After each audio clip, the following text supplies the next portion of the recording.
What is going on, y'all? Welcome to episode 3 of Sensitive Diva Podcast with your girl Ashley.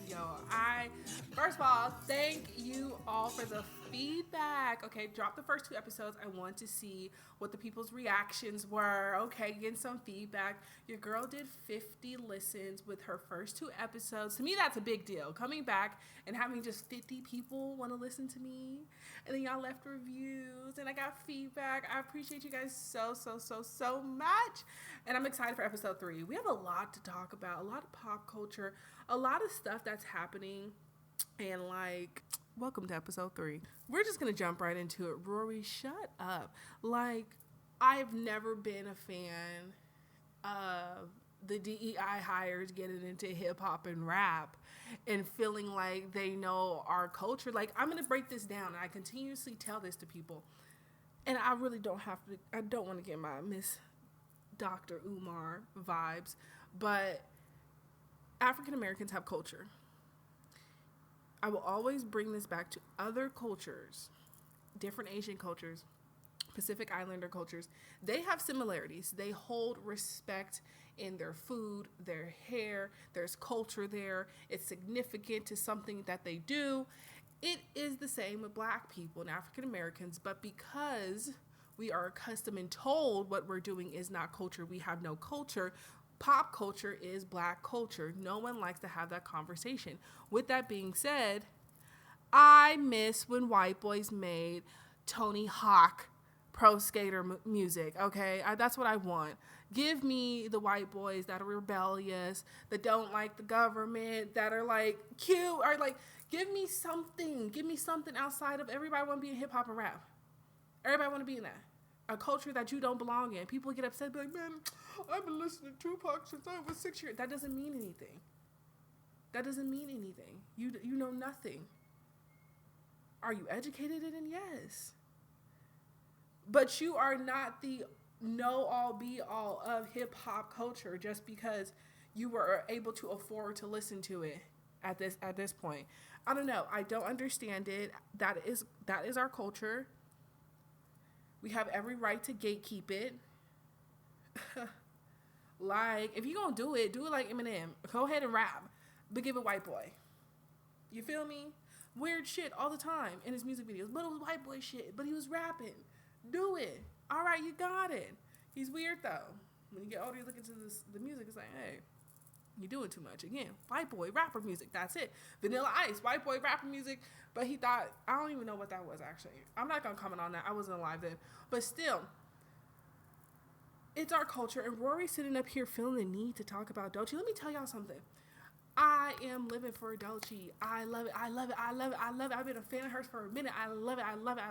I love that she's getting the limelight that she deserves. She's made for this shit. She's made for it. But I want to talk about something. I want to know the dynamic between Dolce and Ari Lennox. Same label, different outcomes. And I'm trying to figure out what it is. Whoever is in Ari Lennox's team, baby, she gonna be emotional. She's an Aries. You don't know where it's gonna go. But there will be attitude. That's where it will be. And I don't know if it's the team behind her or what it may be, but I want her to win too. Her and Jasmine Sullivan, I feel like they should be bigger than what they are. And it sucks because sometimes it's not like that. And I feel like things are gonna change. I hope they change. But Dolce is the moment. She is that girl. She's giving what it's supposed to give. And I'm living for it. I am so excited for her. I love that my dad likes her. I'm like, yay, you like her, Dad? He's like, yeah, her little chocolate self. I'm like, oh, my dad likes Dolce. But I'm like, she be cussing a lot for him to be listening to her. I don't know about that. But anyways, y'all, so much has happened. Should we jump right? What do you want to jump in? Pop culture?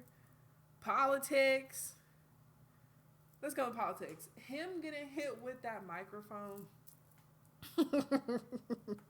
You think it was on purpose? I think it was on purpose.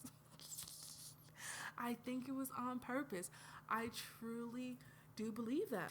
I truly believe, I don't know if it was, this is my theory of how it happened. Someone is obviously not a fan of his. But he might have voted for him, but now he has a change of thought, but he's still in the White House to do interviews. So he's like, finally, I get the chance, the opportunity to be up there. I'm going to hit him. No, I'm not going to hit him. Yeah, I'm going to hit him. I'm going to hit him. When am I going to hit him? Should I hit him now? I'm going to hit him now. like to me, I know it was planned. You know he was pissed. You know his ass was pissed.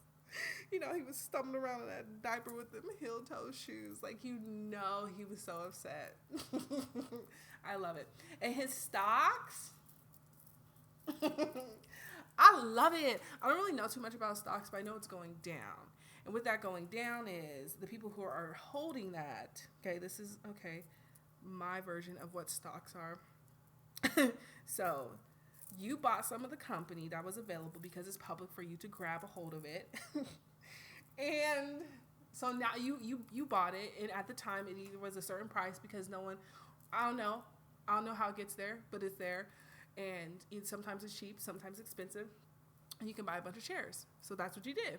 So like if the company gets like super big or someone else bigger buys them, more stock, more money, your shares keep getting big.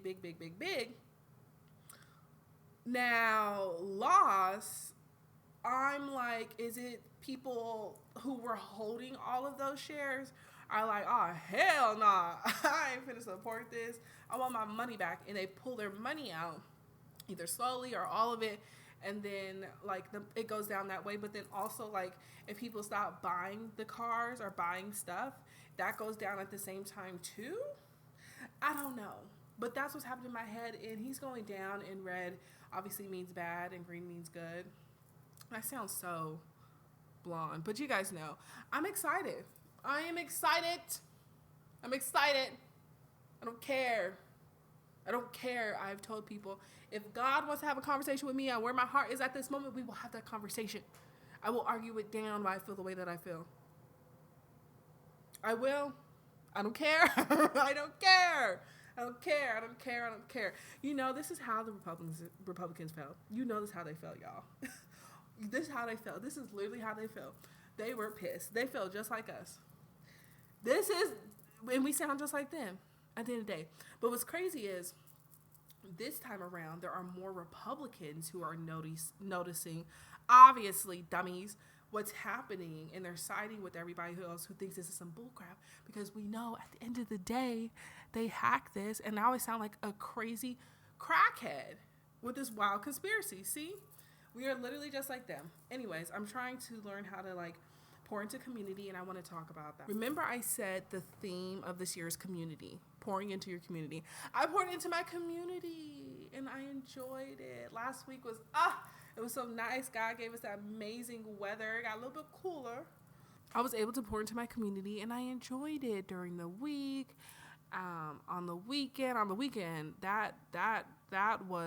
was a great weekend, but I retired from hookah. That did it, and we may get into it. So this episode was a little bit of a ode to Atlanta, and just kind of like my growth here and how it became home, because if you guys don't know, I'm from Denver, Colorado originally, and been in Atlanta since I think about 2018, maybe 2017, I think 2018, I can't remember, but I got down there in the some area. Anyways, and before that, I would visit my best friend, and when she said she was coming down here, I was like, I'm coming down. I am coming down there, like, girl. And in college, what a ball, what a time. Ugh. And I want to talk about my very first experience, and I'm very privileged enough as a transplant to have been able to experience one of the great clubs. A lot of clubs, because I was a club girl. And it's so funny because my mom be like, why you love to go to the club? Girl, you knew you like to go to the club too. You used to go to the club. Stop. You and my daddy, y'all some club folks. Stop. Okay? Anyways, obviously when they're younger, not when they're older. No.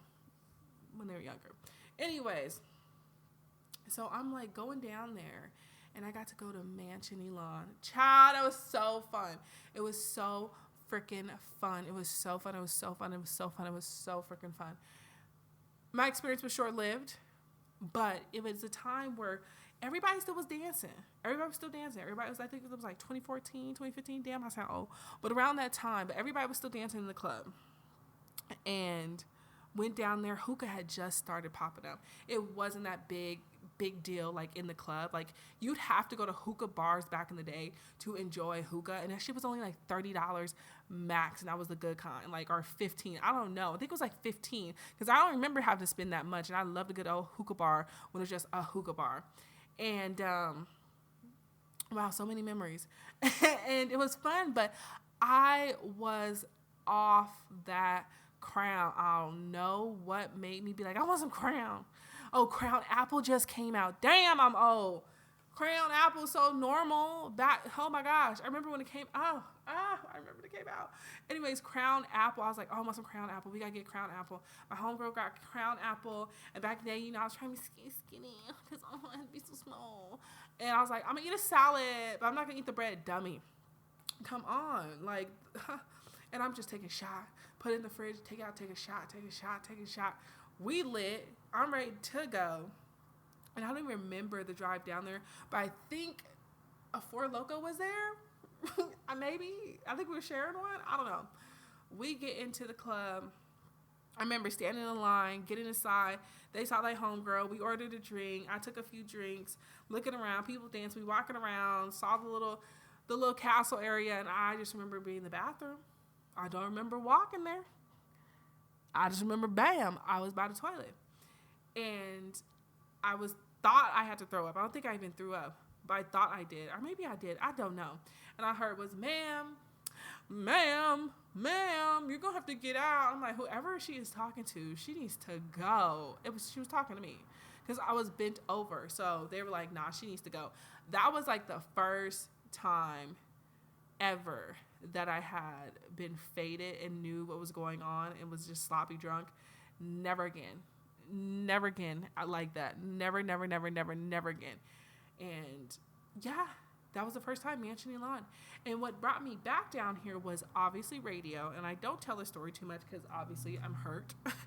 Grandma not mad. Grandma hurt. Like, I'm hurt because I had so many dreams of being on Atlanta radio, and little did I know the game. And here we are. With that being said, came down here and I was in a Hot 107 radio competition, everything. And my name was on the website. People were voting for me, had a picture, came down here, knew one of the contestants at the Daiquiri Bar over there off of Lindbergh, over by that Longhorn Steakhouse where, what is that? Gold Room used to be. Ooh, is that where it used to be? Over there. And I saw her, didn't say anything. I didn't know what to say. But I was like, damn, Atlanta's really small, or this place is lit. Like, Atlanta back in the day was so fun. The fact that I can say that as a transplant is crazy. Like, now I feel like it's definitely, the club scene is not the club scene. Like, you used to be excited to go to the club, especially in Atlanta, because you don't know who you was going to see. And I definitely was in Atlanta where it stopped. I don't think it was fully stopped. Yeah, it was. People stopped dancing, and it was just standing, just seeing who's going to be there in sections. Like, sections started to be like, okay, you got to get section, Like, people would get sections, and it was like, all right, you got them. But then it was like, all right, we have to get one. And being in Atlanta, girl, oh, the party nights. It was so fun. There was this one club, and it was like on the side of another club, and you would go in, and it was like little circular sections. It wasn't too big. That was a cute one. I don't remember a lot of the names. I just remember the parties. And now it's changed from clubbing to like festivals and one big event that doesn't happen again, or if you do happen, it's once a year. And I'm kind of like, I don't mind the festivals. It's cute until people be like, hey, was you at the tequila festival? Yes, that was me. Stop, please. Like, you guys don't understand. You don't understand how weird that is. You see someone you know from social media that you've probably interacted with, most likely if you're comfortable asking me that question. And, well, someone ask anyways. But still, just say hi. Come on now. Don't be weird. But anyways, those festivals are cool. It's cute. But it'll be hot. It's hot. And then you got to lug all that shit from, parking 5 blocks away. Like, bro. Huh? Too much. So I like the ones where it's like, just come drink. Come drink and eat. Come drink and eat. We went to one, and that was my first time hanging out with my coworkers, and it was so embarrassing, but it was so fun. But it was so embarrassing. It was Mimosa Festival. Child, that was so fun. That was so freaking fun. And my behind, big old booty, I threw a piece of toilet tissue. Maybe I'm not even going to tell you guys, because only the people who were there. Who know? Anyways, the Mimosa Festival was really, really, really, really, really nice. And I got to see so many people. It was still hot. Then we went shopping, a little buzz afterwards, and that was a good time. But yeah, I think festivals have been it. Clubs, I haven't been to a club in 15,000 years. I don't even know what to expect. Do the kids dance? Auntie wants to know. Auntie needs to know. What y'all be doing? You just standing there? No. I don't like that, because I want to dance, and my friends be dancing. I'm so glad that they dance. We was at the little crew lounge, and they was tearing it up. And I forgot what song it was. And then I even did a line dance. Like, to me, I love that. And that's what I'm talking about, community. Even in the club, you need community. Let's start dancing more. Along with the good of Atlanta comes some not so good, experiences. And restaurants. That was triggering, huh? You felt it. What restaurant did you think of that just left a bad taste in your mouth? Think about it. You know about 4 of those, huh? Atlanta I don't know. I don't get it. And let me tell you something. The way that we want to put a ban on podcast mics, put a ban on celebrities owning restaurants. Stop. Please stop. Please do something else. Leave real estate alone. Stop buying up people's properties and putting them bougie ass homes in the hood off of Joseph E. Boone. I know that's not the correct street, but that don't even make no sense over there. Y'all be putting these Airbnbs in the hood. Knowing that people should not be walking over that area at night. Talking about it's a scenic route. No, it's not. Anyways, I think they should be banned from opening restaurants in just certain businesses. But, like, the customer service is piss poor. You got your family members working in there. They're not doing what needs to be done. Where is HR? Where is the customer training? You don't have it. You don't have it. We see it on the reality TV shows. We see it in the blogs. Hire professional help to train your staff, your auntie, your uncles, your cousins, and them. Like, y'all know your family members are unstable. You knew it in the group chat 2 years ago. You knew it at the Christmas dinner, the Thanksgiving. You know this, and you still feel the need to put them into a place of a business where you should be making money. I don't understand that. And then it doesn't help that the influencers and content creators aren't really reviewers, food reviews, because they're like, it's all right. And y'all don't like Keith Lee because he got in y'all's ass down here in Atlanta at the restaurants. And I loved it. And all the restaurant people were like, that's not a reflection because people in Atlanta love us. Babe, there's so many choices, and when we finally choose something, it's ass. So then we try something else that's also ass. So the places that do actually serve good quality food is super packed. Or they do a 20% tax. That doesn't make any sense either. Which that pisses me off. I'm going to say it. Along with shitty customer service, I don't want to pay you 20% off the top of a mid-basic ass biscuits and gravy, shrimp and grit, black basic food. Come on. I should say soul food. My bad. Sorry. I'm getting upset because I'm just thinking of all the places where it's like 20% tax. Can I get a tip? You can get the BBL away from me and take your 20%. I don't know what you're going with the 20%. I don't know what that's for, but you already took your tip. You want a tip? Take 20% off. Serve better quality food. That's it. Then when it comes to the atmosphere, I don't want to DJ at brunch. I don't want to DJ at brunch. I don't want to shake ass at brunch all the time. The decor gives light music, chatting with the girls, Sex in the City type scene. There we go. Gossip. I'm hearing Plies and I don't know, what do the AKAs and then be strolling to? Their songs. Like, I don't want to do that. It's already expensive. 20% tax. The BBL waitress is mad at me because I accidentally spilled my juice. And now I can't hear my people that I haven't seen in a while, but they said come here because it's cute and pretty. And obviously we're here for the aesthetic, and you know that. You know that's what gets us. You know that they know that, you guys.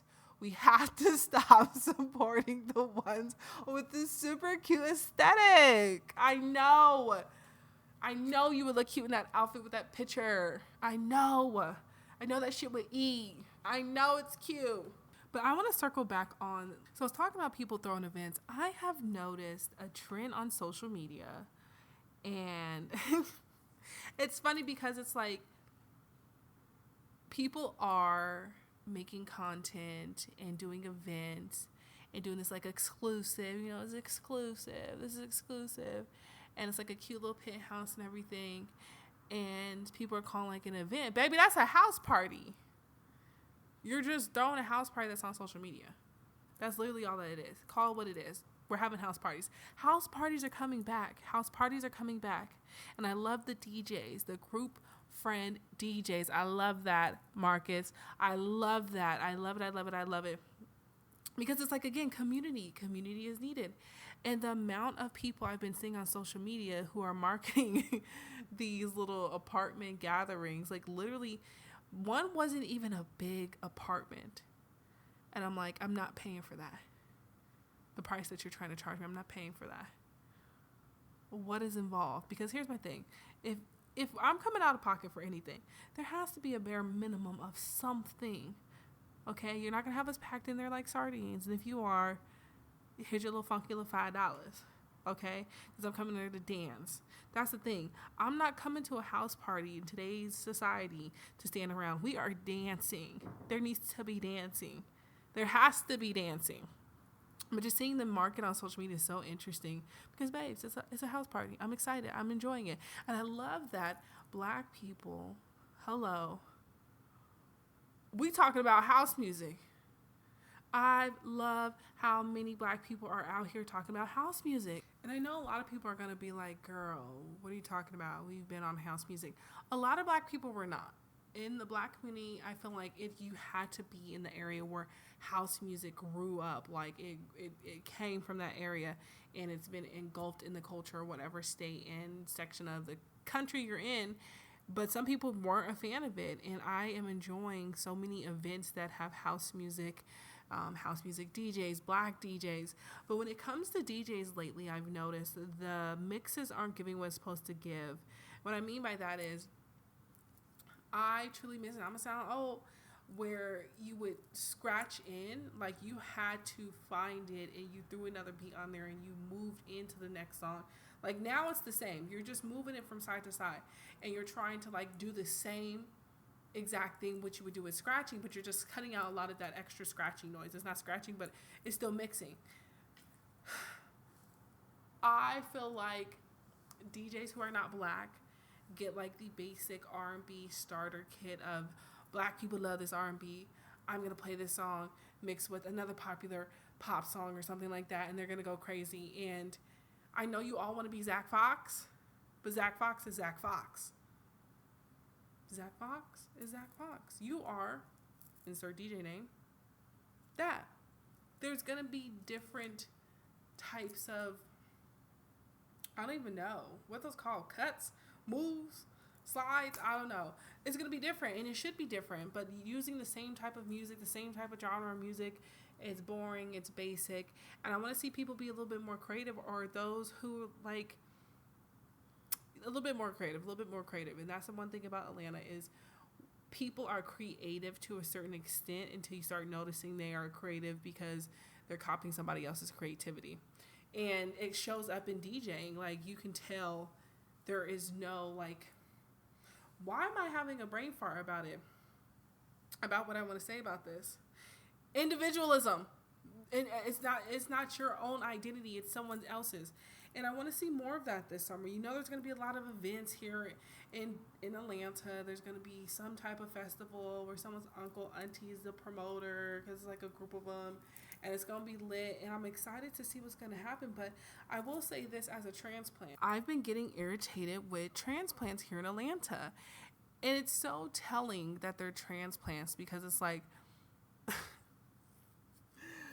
my perception of them is all based off of social media and the content that I see. But they go and do things that have been around us for a very long time. And I guess that's getting like shining the light on the city and everything and what makes Atlanta Atlanta. But it's that person not knowing anything, and this is what people's first impression of what Atlanta is, are trying to go figure out what Atlanta is. And it's this person who's just like, whoa, I've never seen this. This is amazing. What is this called? Did I just discover this? The Beltline. What? And it's one specific content creator who does it. And I remember when I first stumbled across his video, I'm like, bro, it's the Beltline. And it just gives, like, a lot of people don't do research when they move to cities. Like, why are you here? Do you understand any of the culture that Atlanta has to offer? The history?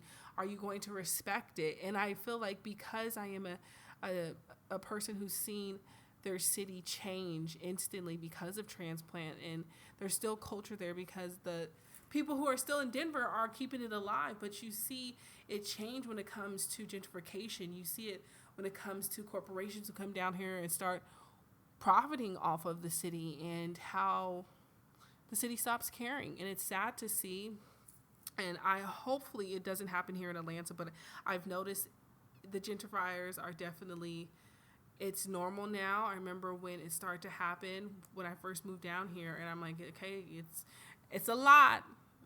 It's a lot. What do you mean you want to move down here to Atlanta? Ain't nobody wanted to move down here to Atlanta for a very long time. Now everybody want to move down here. And it's like Atlanta is the cheaper version of Hollywood, of trying to chase your dreams. So if you can make it here, you can make it anywhere, at least to Zeus Network, but or Tyler Perry. But a lot of people moved here, and now we have so many people from different areas and transplants who have the money because it's so cheap here. They end up kind of messing up the culture. Like, you're coming down here and not pouring into the community that you're taking away from. You're going to profit off of it, but what is the benefit? What is this? What is this for? What's the long-term goal here? Don't tell me about your family and your want and your materialistic needs. What are you giving back? See, life is about balance. And everything that you do, there's balance. Every single thing that you do, there's going to be good, there's going to be bad. In this case is, when you're taking away from something or a community that's going to be affected by your changes, even though you are privileged enough to do this, give back to them, because that's what you should do. That's it. I'm sorry. That's it. And if you don't think like that, you're weird. That's it. And that's what we're seeing, a lot of weirdos with money here in Atlanta. They show up, they show out, they gentrify, and it be your own people. It be your own people. And I remember there was one time I went down a rabbit hole in researching who a lot of these council members are in their background. A lot of them are real estate. I don't like that. It's the equivalent of insider trading. It's like, you know what's about to happen. It's not fair to the people around you. I don't think that's acceptable. You're able to move things, talk to someone, get this done. I don't think it's acceptable. You making a bunch of money from real estate? No. And you're sitting on a chair somewhere in a community or a city? No. Just like that crazy ass mayor of Chicago. Lock her up. Lock her up. Lock her up. Now I understand why men didn't want women to go to work. Because what are you talking about? Who let her out the loony bin? Fighting. It was a mess. It was a mess. If you know what I'm talking about, you know what I'm talking about. If you don't, Google it. But Atlanta has so much to offer, so much taken away, a lot of credit not given. And I will be honest, it's getting to the point, this again, I'm sounding old, where a lot of the rappers who were able to take away from Atlanta culture and profit off of their own culture and everything, I would like to see them do more. Reality TV shows, all of them, do more. No more restaurants. No more. Do more. Do more. Do more. Give back more. Something, okay? Because I can't do any more money laundering, basic, boring, rude customer having restaurants from these people. But Atlanta is amazing. You will never find anything like it ever. You don't know what you're going to get. You don't know what you're going to expect. And I'm enjoying the growth in the changes I'm seeing, but I miss little bit old Atlanta. I wish a lot of people could have experienced it. Ooh, the run before there was no hookahs and it was just daiquiri bars. Daiquiri bars everywhere. Daiquiri bar, daiquiri bar. Those were the time. Just go get a good old daiquiri and some tacos somewhere before tacos were expensive. I miss it. But thank you guys so much for listening to Sensitive Diva episode 3. I'm super excited. I'm thankful for y'all listening. I'm thankful for the feedback again. Shout out to y'all. This is episode 3. We're going to keep going. Again, go ahead and comment. Go ahead and leave a review if you want. It's on YouTube too, whatever you want to do. I appreciate it. I thank you. I'll see you guys next week.